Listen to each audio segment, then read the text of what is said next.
Donc, une fois que le laser arrive dans ce périscope, il est envoyé dans la tour du microscope.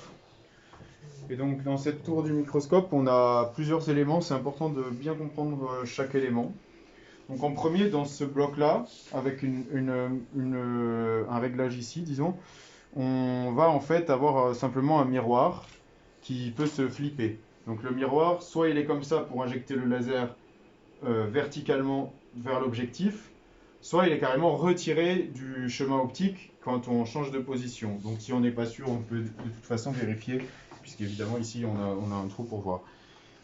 Donc ensuite, donc le chemin optique qu'on suit c'est celui-là, on va vers le bas. Ici on a une première lame séparatrice qui permet du coup d'envoyer la lumière qui est ici et qui arrive dans cette fibre optique. Donc dans le tube, il y a probablement une lentille pour collimater un peu.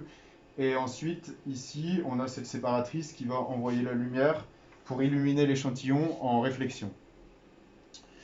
Le module donc cette lame séparatrice, bien sûr, pour le mode mesure Raman, on peut l'enlever.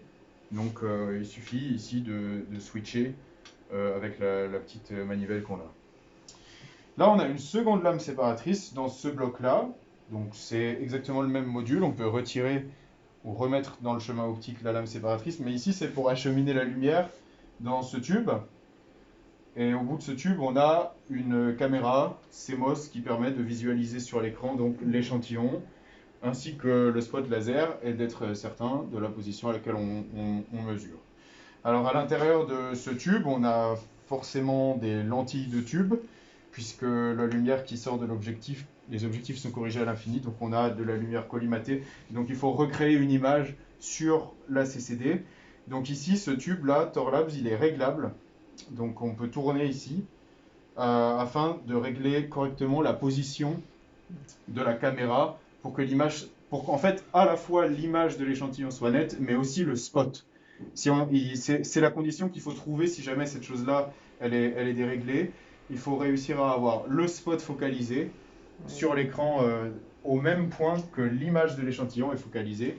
Et donc ça veut dire que l'ensemble du système optique est cohérent. Après ces deux lames séparatrices, on a l'objectif. Donc on a différents objectifs qu'on peut utiliser. L'objectif corrigé pour la cellule Proxima, un objectif x50, et on a aussi ici des objectifs, on a surtout un objectif x20, ici qu'on utilisera moins en ramant, mais peut-être éventuellement pour faire de la visualisation. Et donc là, j'ai déposé un échantillon calibrant de silicium, donc c'est juste un cristal de silicium